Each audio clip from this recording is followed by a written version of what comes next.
Depuis plusieurs mois, les Guinéens font face à l'arrêt de la délivrance de la carte nationale d'identité.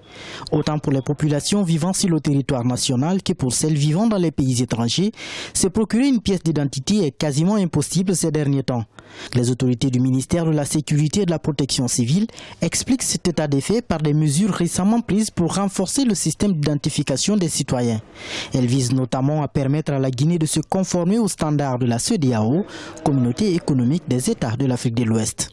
Nous devons nous insérer dans le cadre des directives de la CEDEAO.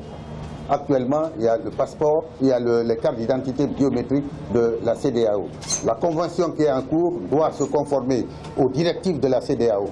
Et c'est pourquoi nous attendons une décision du Conseil interministériel et du Conseil des ministres pour voir exactement quelle option il faut prendre. Cette situation n'est pas sans conséquence sur la vie des Guinéens résidant à l'étranger. Pour ceux vivant également sur le territoire national, se déplacer d'une région à une autre devient un sérieux souci, surtout quand il faut passer les postes de contrôle. Selon le ministre de la Sécurité, la situation tire vers sa fin et les populations pourront bientôt se procurer des pièces d'identité. Patience pour nos concitoyens. Les concitoyens auront leur carte d'identité s'ils paient à Dieu.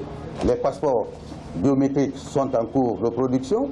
Ils sont délivrés actuellement aux concitoyens.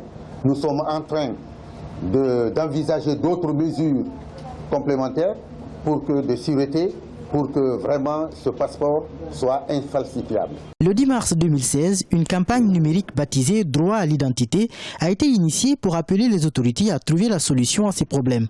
Après le passage des passeports alphanumériques vers le biométrique, la Guinée prépare désormais la migration de ses pièces nationales d'identité vers la même configuration, ce qui entraîne une rupture de la production et expose les voyageurs aux tracasseries routières.